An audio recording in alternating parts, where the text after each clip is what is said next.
नमस्कार दोस्तों, स्वागत है आपका धुरीना के ऑनलाइन प्लेटफॉर्म पर, जहां पर अपन डिस्कस करेंगे आज इलेक्ट्रिकल इंजीनियरिंग और इलेक्ट्रीशियन थ्योरी का एक बहुत ही प्यारा सा कॉन्सेप्ट, और ये रहेगा आपका प्रतिरोधों का संयोजन। अब देखिएगा, प्रतिरोधों के संयोजन के बारे में बात करें कि वास्तव में प्रतिरोधों का संयोजन किस प्रकार से किया जाता है, प्रतिरोधों का संयोजन क्या है, कॉम्बिनेशन ऑफ रजिस्टर्स क्या है। तो देखिए दोस्त, बात करें प्रतिरोधों का संयोजन,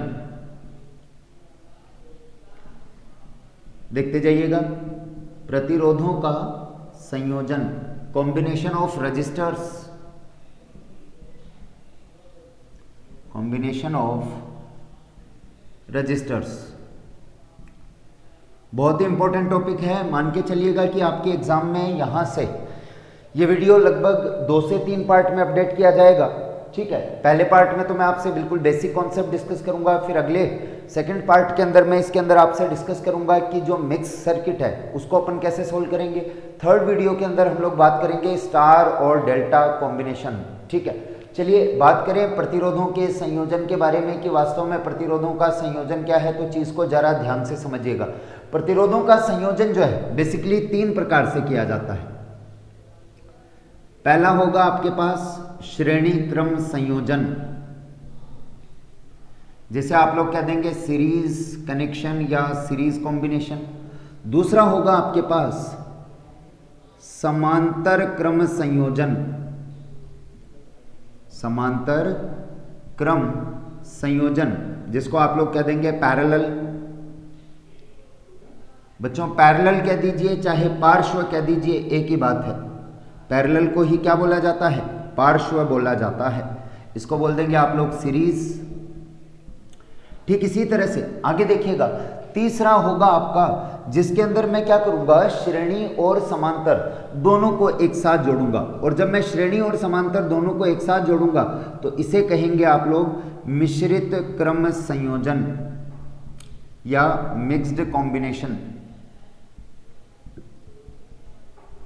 मिक्स्ड कॉम्बिनेशन। तो देखिएगा, प्रतिरोधों का संयोजन बेसिकली आपके पास 3 प्रकार का है, श्रेणी क्रम, समांतर क्रम और मिश्रित क्रम। चलिए ये संयोजन है, इसके बारे में अपन थोड़ा सा आगे डिस्कस कर लेते हैं, लेकिन उससे पहले मैं आपको एक चीज बता देता हूं। प्रतिरोध जो है उसको आप इस तरह से प्रदर्शित करेंगे। प्रतिरोध वह अवयव होता है परिपथ के अंदर जो कि धारा के प्रवाह में बाधा उत्पन्न करता है।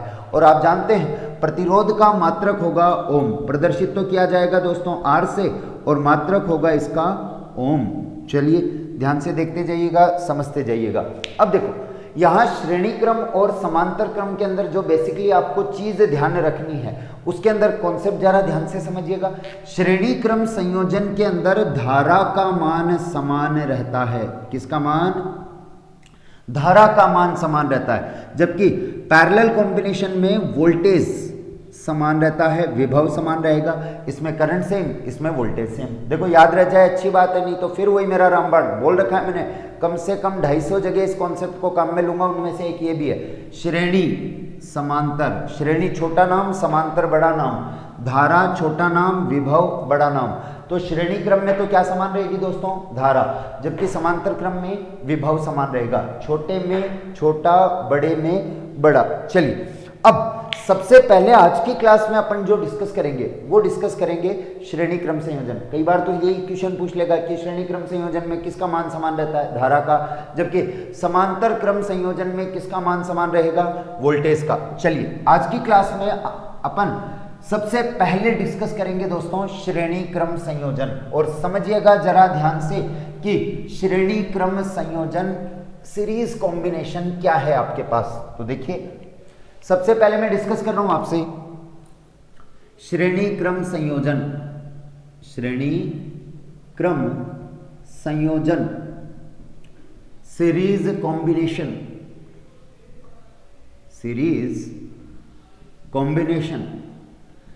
मेट्रो देख लीजिएगा, हेल्पर देख लीजिएगा, जेई एग्जाम देख लीजिएगा। मेट्रो हेल्पर के अंदर इक्का दुक्का 2 क्वेश्चन आप आराम से मान के चलिएगा श्रेणी समांतर से आ जाएंगे। इसी तरह से मैं बात करूं जेई एग्जाम के अंदर यहां से अच्छे लेवल के 2 से 3 क्वेश्चन आपको डेफिनेटली मिलेंगे। तो देखें सबसे पहले अपन डिस्कस कर रहे हैं श्रेणी क्रम संयोजन। अरे कौन सा संयोजन?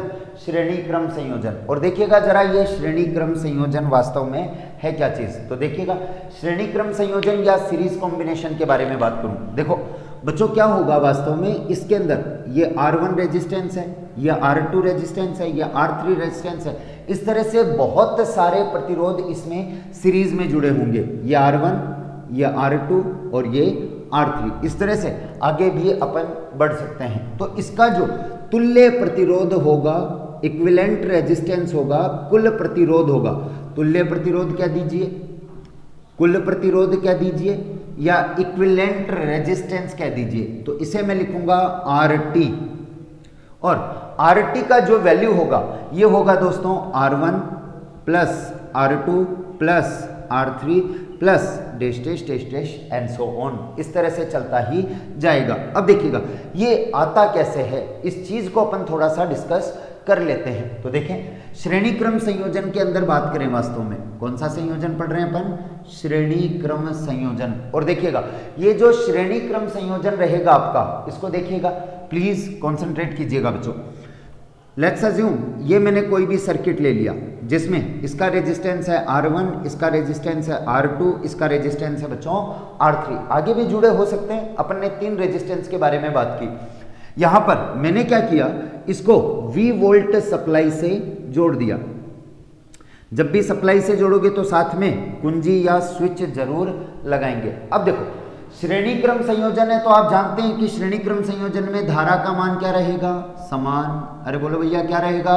धारा का मान समान रहेगा, करंट सेम रहेगा। अगर इससे करंट I फ्लो होगा, अगर इससे करंट I फ्लो हो रहा हो तो R1 रेजिस्टेंस में भी करंट रहेगा I, R2 में भी रहेगा I, R3 में भी रहेगा I। कारण क्या है? क्योंकि श्रेणी क्रम संयोजन में किसका मान समान रहेगा भैया? धारा का मान समान रहेगा। तो अब यहां पर जरा ध्यान से देखिएगा, यहां पर करंट तो सब जगह सेम है दोस्तों, लेकिन वोल्टेज ड्रॉप अलग अलग रेजिस्टेंस पर अलग अलग होगा। जैसे बात करें, यह आपके पास सीरीज में 3 बल्ब जुड़े हुए हैं और मैंने इसको 220 वोल्ट सप्लाई से जोड़ दिया, तो पूरा का पूरा 220 वोल्ट तो यहां पर पहुंचने से रहा। यहां पर कुछ ड्रॉप होगा, कुछ ड्रॉप यहां पर होगा, कुछ ड्रॉप यहां पर होगा। जैसे मान लिया मैंने इस पर 30 वोल्ट का ड्रॉप हो गया, 30 वोल्ट का ड्रॉप हो गया तो यहां पर पहुंचेगा केवल 190 वोल्ट। सपोज कीजिए 40 वोल्ट का ड्रॉप इस पर हो गया, तो अगर इस पर 40 वोल्ट का ड्रॉप हो गया तो आगे पहुंचेगा केवल 150 वोल्ट। तो मतलब जैसे जैसे आप परिपथ में आगे जाएंगे, सीरीज में जुड़े हुए अगर लोड हैं, रेजिस्टर्स हैं, तो धीरे धीरे वोल्टेज कम होता जाएगा, वोल्टेज का क्या होगा? ड्रॉप होगा। बस यही फिनोमिना, यही कॉन्सेप्ट आपको इस जगह अप्लाई करना है। देखो दोस्तों ये टोटल वोल्टेज तो कितना है? V। इसमें करंट सारे में क्या रहेगा? I। भाई सीरीज है, श्रेणी क्रम है, श्रेणी क्रम में करंट धारा का मान क्या रहेगा? समान रहेगा। तो यहां पर वोल्टेज का ड्रॉप मान लिया मैंने V1 है, इस पर वोल्टेज का ड्रॉप मान लिया मैंने, इसके अक्रॉस V2 वोल्टेज ड्रॉप हो रहा है और इसके अक्रॉस वोल्टेज का ड्रॉप है V3। तो अब मैं आसानी से कह सकता हूं कि अगर जैसे सपोज करो कि मैंने अगर इसको 20 वोल्ट की बैटरी से जोड़ा तो अधिकतम वोल्टेज का ड्रॉप 20 वोल्ट ही हो सकता है, 20 से ज्यादा तो होने से रहा। तो क्या ऐसा कहा जा सकता है क्या? V टोटल बराबर V1 plus V2 plus V3, अगर सर्किट में और भी रेजिस्टेंस हैं तो एंड सो ऑन, इस तरह से चलता ही जाएगा। अब देखिएगा दोस्तों, समझते जाइए चीज़ों को, बहुत ही कॉन्सेप्चुअली आपको समझना है, बहुत प्यारा सा कॉन्सेप्ट है ये। देखो आप बच्चों ओम का नियम जानते हो, अकॉर्डिंग टू ओम के नियम आप जानते हैं V बराबर IR। तो सपोज कीजिए अगर V1 है तो R1, V2 है तो R2, V3 है तो R3, V4 है तो R4, इस तरह से चलता ही जाएगा। कारण करंट तो चेंज होने से रहा, क्योंकि धारा तो इसमें क्या रहेगी? समान रहेगी। तो अगर रेजिस्टेंस का वैल्यू चेंज होगा तो वोल्टेज का ड्रॉप भी चेंज होगा, वोल्टेज ड्रॉप वैल्यू भी चेंज होगी। तो V बराबर IR आप जानते हैं। अब सुनिएगा, यहां पर V टोटल अगर मैं बोल रहा हूं तो यहां क्या क्या दूंगा? VT equals to V1 plus V2 plus V3 plus and so on. चलिए V बराबर IR, तो यहां आप लोग कह देंगे IRT, आगे आ जाएगा IR1 plus IR2 plus IR3 and so on, इस तरह से चलता ही जाएगा। बच्चों देखो I सब जगह सेम है, तो इधर से I कॉमन आके I से I कैंसिल आउट हो जाएगा। तो RT का वैल्यू जो आएगा ये आएगा R1 plus R2 plus R3 plus and so on, चलता ही जाएगा। मतलब एक बात मैं यहां पर कह सकता हूं कि श्रेणी क्रम में कुल प्रतिरोध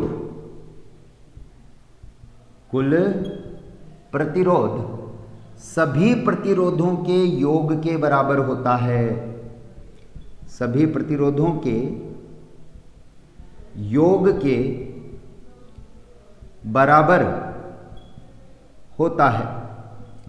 सारे प्रतिरोधों का आप टोटल कीजिए और वो आपका हो जाएगा टोटल रेजिस्टेंस। मींस क्या ऐसा कह सकता हूं क्या कि जो इक्विवेलेंट रेजिस्टेंस होगा वो ईच एंड एवरी रेजिस्टेंस के टोटल सम के इक्वल होगा। तो ध्यान देवें, श्रेणी क्रम में कुल प्रतिरोध सभी प्रतिरोधों के योग के बराबर होता है। आगे देखिएगा दोस्तों, एक इंपॉर्टेंट बात ये हो गई। अच्छा, एक और चीज देखें, सपोज करो मेरे पास ये 4 ओम का प्रतिरोध है, ये 3 ओम का प्रतिरोध है और ये 5 ओम का प्रतिरोध है, और मैंने पूछ लिया भैया कि टोटल रेजिस्टेंस बताइए। तो टोटल रेजिस्टेंस बताना हो तो बड़ा इजी गोइंग आप बता सकते हैं, R1 plus R2 plus R3।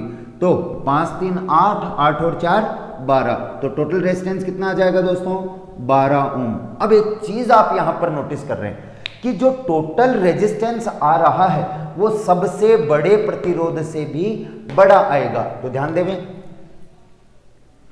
ये भी इंपॉर्टेंट बात है। श्रेणी क्रम में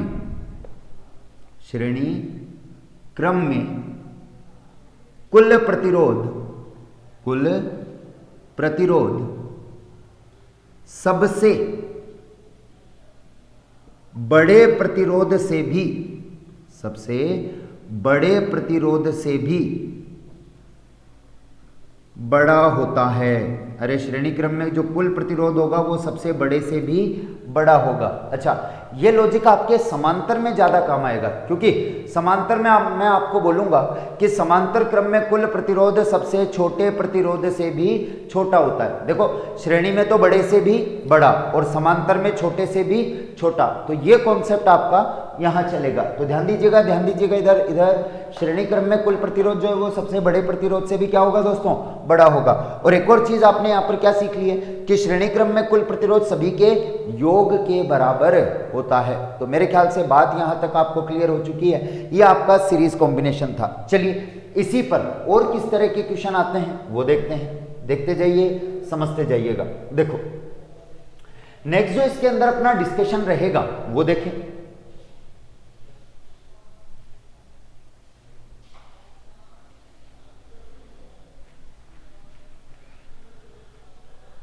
क्वेश्चन बोला मैंने आपको इसमें, देखिएगा, ये लास्ट मेट्रो हेल्पर लोको जेई सारी एग्जाम्स में लगभग आया हुआ सा क्वेश्चन है। देखिएगा, क्वेश्चन है, यदि समान मान R, सेम वैल्यू है, same value of resistance having value R, समान मान R के n प्रतिरोधों को, कितने प्रतिरोध है भैया, n प्रतिरोधों को श्रेणी क्रम में जोड़ने पर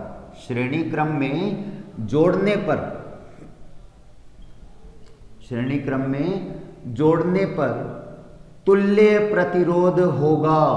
क्या बोल रहा हूं मैं, समान मान R के n प्रतिरोधों को श्रेणी क्रम में जोड़ने पर तुल्य प्रतिरोध इक्विवेलेंट रेजिस्टेंस क्या होगा। तो देखिएगा, ऑप्शंस जो इसके थे वो देखिएगा। Option first is R, option B is N, option C is NR, option D is R by N and option E ले लीजिएगा none of the above. Okay, देखते हैं क्या आता आंसर। देखो, करते हैं, चलो डिस्कस। आ जाइए इधर, समझते हैं जरा ध्यान से। देखिएगा, R ओम का रेजिस्टेंस है, ये भी R ओम, ये भी R ओम, ये भी R ओम, ये भी R ओम, और ऐसे कितने रेजिस्टेंस हैं दोस्तों, n रेजिस्टेंस हैं। तो कितना चलेगा, n तक चलेगा। आप लोग जानते हैं जो इसका टोटल रेजिस्टेंस होगा वो R1 plus R2 plus R3 plus R4 plus dash dash dash dash dash dash n तक चलेगा।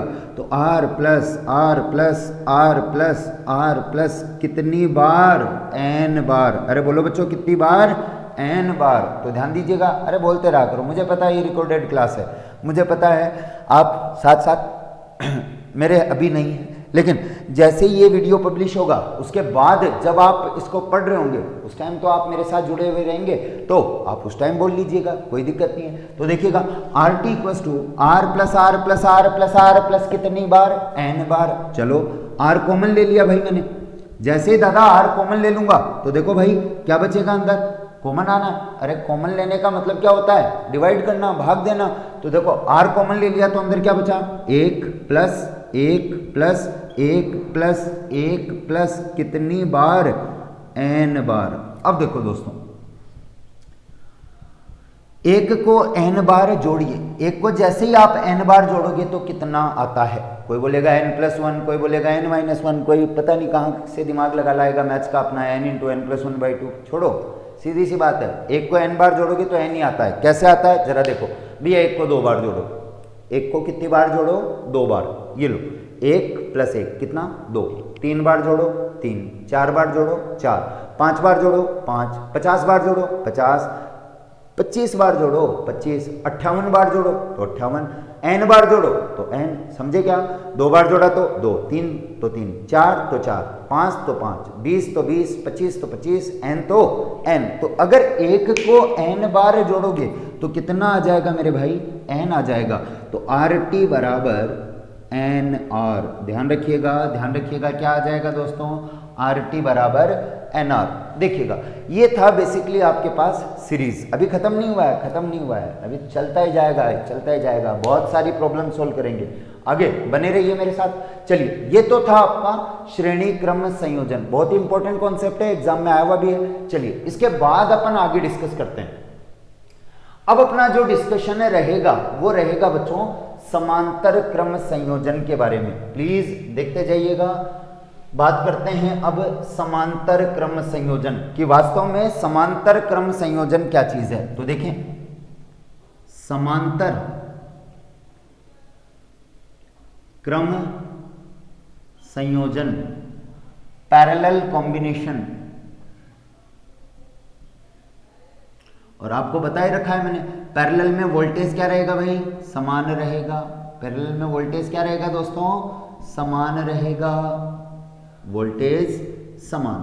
चलिए करते हैं, चलो बात कैसे आता है, समांतर क्रम संयोजन कैसे करोगे। तो देखिएगा बेसिकली बात क्या है ये देखिएगा, मैं कुछ रेजिस्टेंस हैं जिनको एक दूसरे के साथ पैरेलल में कनेक्ट कर रहा हूं। ये देखिए, लेट्स अज्यूम मैंने 3 रेजिस्टेंस ले लिए,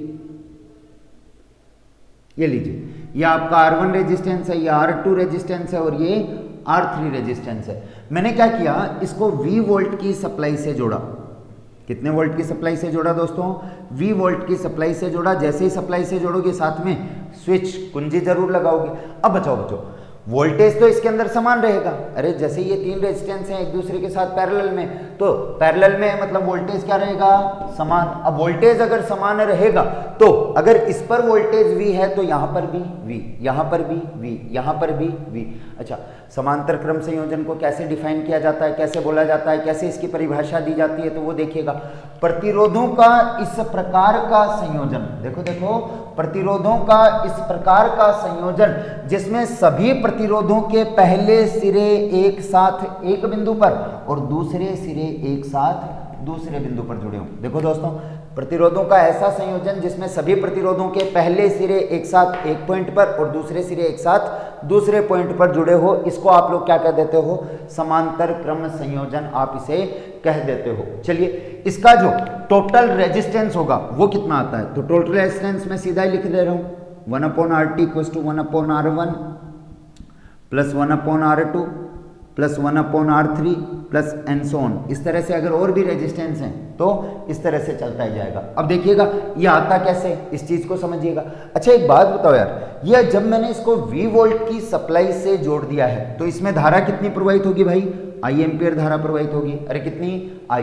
अब देखो वोल्टेज तो सब जगह समान रहेगा लेकिन करंट थोड़े सब जगह सेम रहेगा, धारा थोड़ी सब जगह समान रहेगी।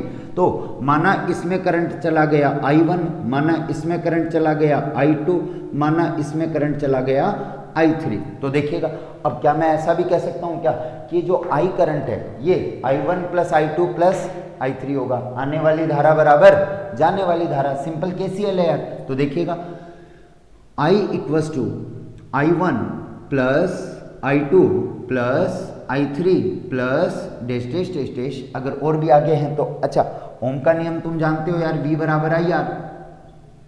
तो यहां से I equals to V by R, अरे I क्या हो जाएगा, V अपॉन R। यह I टोटल है, ये क्या है I टोटल। तो I टोटल की जगह क्या लिख दोगे, V अपॉन R टोटल।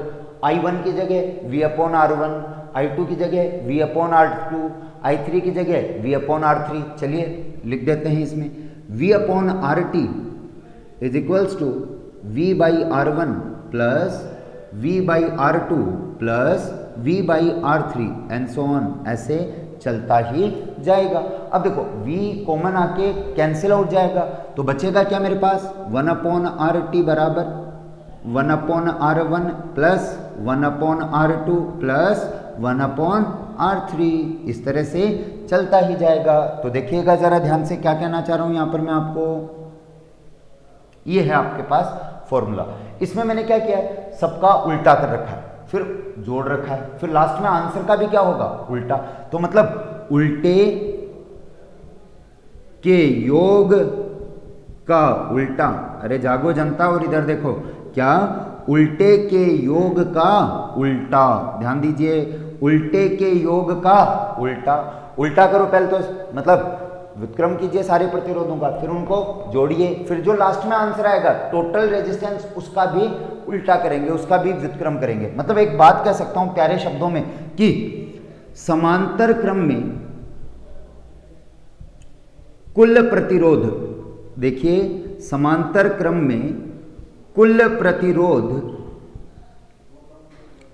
सभी प्रतिरोधों के, देखें ध्यान से, सभी प्रतिरोधों के व्युत्क्रम के योग का व्युत्क्रम, अरे उल्टे के योग का उल्टा व्युत्क्रम के योग का व्युत्क्रम होता है। ध्यान देवें, व्युत्क्रम के योग का व्युत्क्रम होता है। तो देखें क्या कहा मैंने कि समांतर क्रम में जो कुल प्रतिरोध होगा वो सभी प्रतिरोधों के व्युत्क्रम के योग का व्युत्क्रम होगा।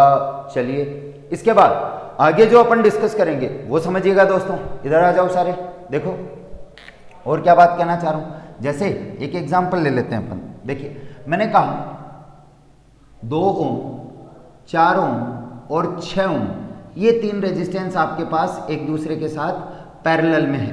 2 ओम, 4 ओम और 6 ओम, ये 3 रेजिस्टेंस एक दूसरे के साथ पैरेलल में है। तो अगर ये पैरेलल में है तो इसका तुल्य प्रतिरोध R टोटल कितना होगा।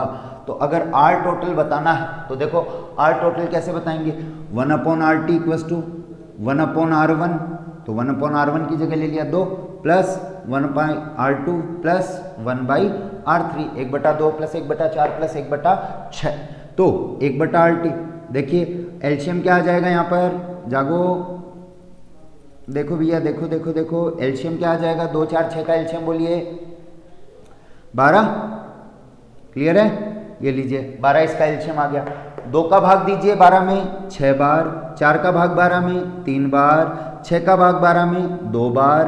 तो देखो 6 3 9 2 11, तो 1/RT हो जाएगा दोस्तों 11/12। अब देखो बच्चा क्या गलती करता है उस चीज को समझिएगा। बच्चा गलती ये करेगा, वो तुरंत 11/12 उसको ऑप्शन में मिलेगा और तुरंत टिक करके आ जाएगा 11/12। ना मुन्ना, ऐसा नहीं करना। इधर देखो 1 अपॉन RT है आपके पास, आपको वैल्यू बताना है किसका, RT का। तो आप इसका भी क्या करें, उल्टा। बोल भी रखा है मैंने, सबसे पहले तो उल्टा कीजिए, फिर उन सबका योग करो, फिर लास्ट में आंसर का भी क्या करो भाई, उल्टा। तो RT हो जाएगा आपके पास 12/11 ओम, ये लीजिए, ये है आपका आंसर। या इसको आगे सोल्व करें तो 1 पॉइंट कुछ कुछ, अरे 1 पॉइंट समथिंग समथिंग, 1 पॉइंट कुछ कुछ। अब भाग दे के अपन टाइम थोड़े खराब करेंगे, कैलकुलेशन में टाइम थोड़े खराब करेंगे। अपन ने तो क्या देख लिया, 12/11, इसका मतलब 1 पॉइंट कुछ कुछ आएगा यार। चलो अच्छी बात है। अब एक चीज नोटिस करो यार, नोटिस करना, यहां पर ये जो समांतर क्रम है, पैरेलल कॉम्बिनेशन है, इसमें जो आंसर आ रहा है वो 1 पॉइंट समथिंग आ रहा है, और 1 पॉइंट समथिंग देखो 2 से भी क्या है, कम है। मतलब ले दे के बात ये है कि जो समांतर क्रम में कुल प्रतिरोध होगा वो सबसे छोटे से भी छोटा होगा। अरे सबसे छोटे से भी क्या होगा मेरे भाई, छोटा होगा। जैसे समझते हैं जरा ध्यान से, जस्ट अ मोमेंट, देखते जाइए, समझते जाइए। यहां पर क्या कहा मैंने, समांतर क्रम में कुल प्रतिरोध सबसे छोटे से भी क्या रहेगा भैया, छोटा रहेगा। तो सबसे छोटे से छोटे का मतलब क्या है मेरा, देखो 2 से भी छोटा है। जैसे इसी क्वेश्चन के आंसर होते हैं आपके पास 2.3, 1 पॉइंट, जो भी, मैंने 2 ले लिया है, लो सी ले लिया मैंने 12, डी ले लिया मैंने 8, इस तरह से मैंने कोई 4 ऑप्शन ले लिए। चलो अब आप बता सकते हैं कि इनमें से आंसर कौन सा होगा। बोलो सोल्व करने बैठोगे क्या, नहीं भैया जरूरत ही नहीं है। आप जानते हो कि समांतर क्रम में जो कुल प्रतिरोध होगा वो तो सबसे छोटे से भी छोटा। सबसे छोटा क्या है जी, यहाँ पे 2 ओम है, तो इसका मतलब आंसर डेफिनेटली 2 ओम से क्या होगा, कम। और लो 2 ओम से कम है क्या, हटा। 2 ओम से कम नहीं है, हटा भैया। 2 ओम से कम है क्या, नहीं, हटाओ। तो 3 गलत है, इसका मतलब यही होगा। अब जो भी आ रहा है वो कैलकुलेशन करके देख लेना, लेकिन मतलब नहीं है, सीधा क्या देखो कि छोटे से भी छोटा। मतलब एक बात मैं यहां पर कह सकता हूं, क्या कह सकता हूं दोस्तों, कि समांतर क्रम में, देखिए समांतर क्रम में कुल प्रतिरोध, समांतर क्रम में कुल प्रतिरोध सबसे छोटे प्रतिरोध से भी छोटा होता है, सबसे छोटे प्रतिरोध से भी छोटा होता है।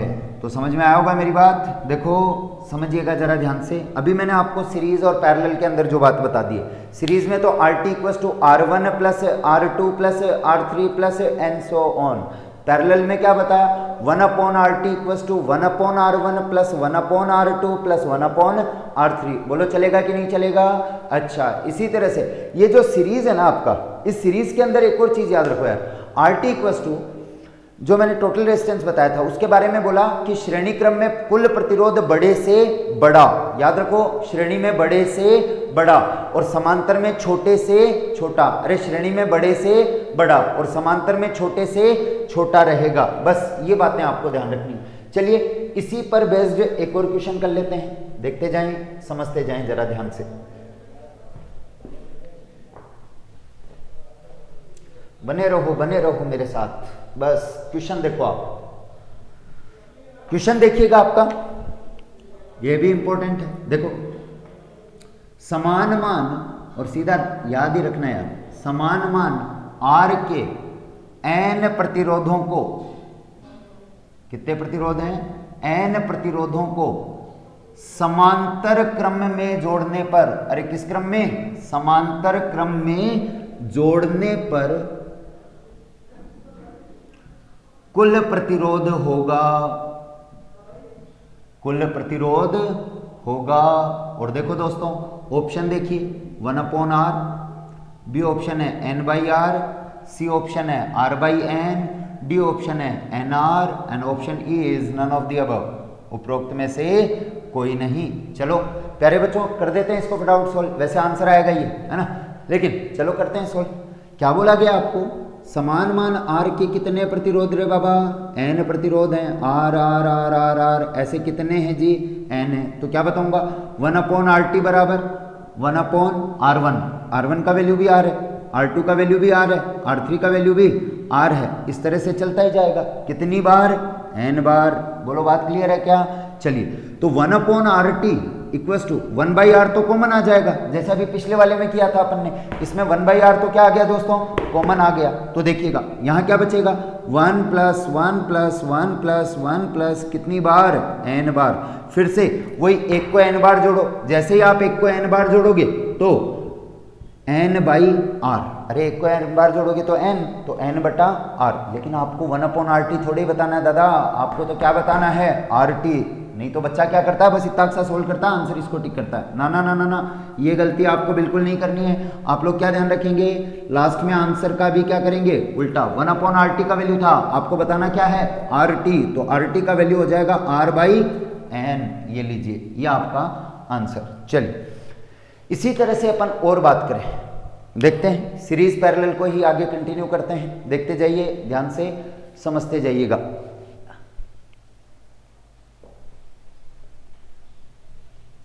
जो काम की सी चीज है वो चीज देख ले में कि जो भी अब तक पढ़ा है उसका सारांश क्या है, एक तरह से उसका सार क्या चीज है, तो वो देखें।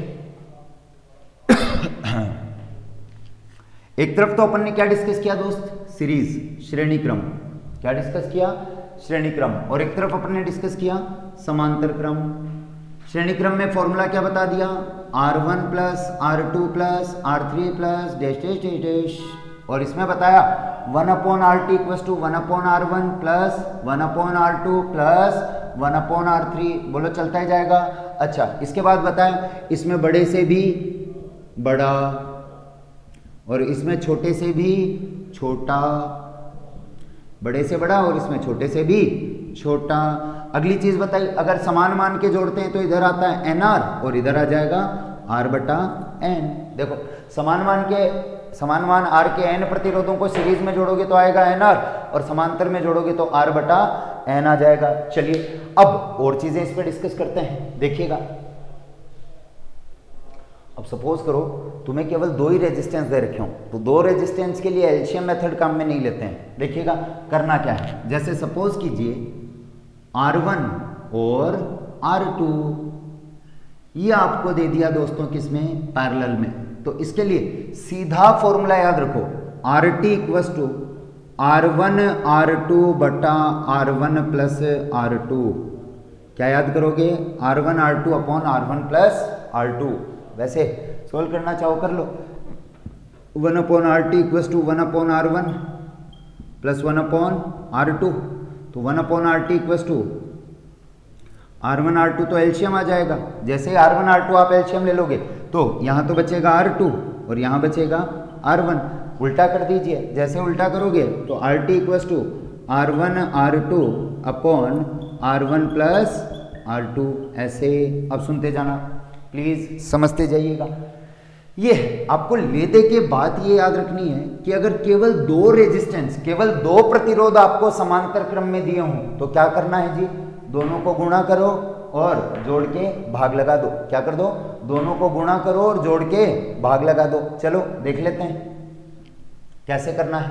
देखो जैसे मैंने एक एग्जांपल लिया, मैंने आपको दिया 6 ओम और 3 ओम। ये लो 6 ओम दिया और इधर दिया मैंने 3 ओम। अब इसको 1/3 प्लस 1/6 वैसे करोगे तो वेस्टेज ऑफ टाइम है। सीधा क्या करो, दोनों को गुणा करो, जोड़ के भाग लगाओ। तो 6 गुणा 3 बटा 6 प्लस 3। तो बच्चों 6 3 18, 18 बटा 9, सीधा कितना 2 ओम। और देखो हो भी रहा है यहाँ पर, मैंने क्या कहा था, छोटे से भी छोटा। तो देखो 3 और 6 से छोटा क्या है, 2। आंसर जो आएगा श्रेणी क्रम में तो ध्यान रखो बड़े से भी बड़ा और समांतर में याद रखो छोटे से भी छोटा। तो जैसे 6 और 3 है तो डेफिनेटली आंसर तो किससे कम आएगा, छोटा क्या है 3 ओम, तो आंसर तो 3 ओम से भी कम आएगा। और देख लीजिएगा जैसे मैंने यहाँ पर एक और एग्जाम्पल लिया आपके पास 6 ओम और 4 ओम। अब देखिए 6 और 4 का अगर आपको पैरेलल सोल्व करना है तो देखिए 6 गुणा 4 बटा 6 प्लस 4, सिंपल सी बात 24 बटा 10 तो कितना आ गया बच्चों 2.4 ओम। इसी तरह से और देखो यार फटाफट देखो, और यहाँ से एक बहुत ही प्यारा सा कॉन्सेप्ट निकल के आएगा। देखो 4 ओम तो क्या करोगे 4 गुणा 4 बटा 4 प्लस 4 16 बटा 8। आंसर कितना आ गया 2 ओम। चलो एक छोटा सा लास्ट एग्जांपल और देखो, फिर देखो आपके सामने एक बहुत ही प्यारा सा कॉन्सेप्ट आ जाएगा। ये 6 ओम ले लिया मैंने और ये भी 6 ओम ले लिया। तो देखिए क्या किया 6 गुणा 6 बटा 6 प्लस 6 36 बटा 12 तो 12 दिए 36। मतलब अब एक चीज देखो यार, अब सोल्व ही नहीं करेंगे ऐसे, है ना, सीधा टाइम बचाएंगे अपन एग्जाम के लिए। देखो 4 4 आ रहा है तो कितना 2, 6 6 आ रहा है तो 3। मतलब एक चीज नोटिस कर रहे हो यार, 4 4 का पैरेलल कितना आ रहा है 2, 6 6 का पैरेलल कितना आ रहा है 3। तो इसी तरह से मैं कह दूं कि साहब 8 8 का पैरेलल कितना आएगा, सोचने की जरूरत ही नहीं है, अरे जस्ट आधा कर दीजिए। दो समान मान के प्रतिरोध हैं तो क्या कर दो, जस्ट आधा कर दो। तो 8 8 का समांतर क्या हो जाएगा दोस्तों, 4 ओम हो जाएगा। इसी तरह से मैं पूछ लूँ 10 10 का समांतर तो सीधा आंसर 5 ओम। मैं पूछ लूँ 20 20 का समांतर तो सीधा आंसर 10 ओम। बोलो आ रही है मेरी बात समझ में क्या, सीधा सा ये लॉजिक ध्यान रखना है। चलो ये सब जगह लगेगा। अब जैसे 2 जुड़े हैं तो बटा 2, 3 जुड़े हैं तो बटा 3 हो जाएगा। जैसे देखते हैं, यहां देखते जाइएगा, प्लीज समझिए चीजों को जरा ध्यान से। मैंने कहा 2 समान मान के हैं, जैसे यार मैंने कह दिया तुमसे 18 और 18 ओम, कितने ओम है 18 ओम का ये है और 18 ओम का ये है, तो आंसर कितना आ जाएगा भैया 9 ओम आ जाएगा। अरे कितना आ जाएगा दोस्तों 9 ओम। इसी तरह से और चीज देखिएगा जरा, तुम्हें मैंने कह दिया ये लो 6 ओम 6 ओम 6 ओम, 3 सेम प्रतिरोध जो है वो मैंने समांतर में जोड़ दिए, तो 6/3 कर दो। अरे जैसे यहाँ 18/2 किया वैसे यहाँ पर 6/3, और 6/3 को सोल्व करोगे तो कितना आएगा 2 ओम। और देखो दोस्तों, और देखो लास्ट ये लीजिए, मैंने आपको कह दिया 12 12 12 12 12, ये लो 4 प्रतिरोध ले लिए मैंने, 12 ओम 12 ओम 12 ओम 12 ओम। बोलो आ गए क्या 4 प्रतिरोध। तो सीधी सी बात है, सोल्व करने बैठोगे फालतू में 5 मिनट 2-3 मिनट का टाइम खराब करोगे, इससे अच्छा है 12/4, और 12/4 कितना होता है 3 ओम। तो समझ में आया होगा कितना प्यारा कॉन्सेप्ट है। ये है सब्जेक्ट की ब्यूटी, ठीक है, जिसको आपको अच्छे से समझना है। होप मेरा ये सेशन आपको समझ में आया होगा। अब इन्हीं प्रतिरोधों के अंदर जो अब मैं आपसे आगे नेक्स्ट वीडियो में डिस्कस करूंगा, वो श्रेणी समांतर तो हो चुका आपका। अब इसी श्रेणी समांतर से मिक्स कॉम्बिनेशन कैसे बनाएंगे अपन, तुल्य प्रतिरोध मिक्स रेजिस्टर्स का कैसे होगा, उसके बाद मैं आपको बताऊंगा व्हीटस्टोन ब्रिज पर आधारित समस्याएं, और आपका फिर हो जाएगा बच्चों स्टार और डेल्टा मेथड। और स्टार डेल्टा मेथड की इतनी प्यारी ट्रिक दे दूंगा, आप आसानी से चीजों को कर पाएंगे। Okay, thank you guys.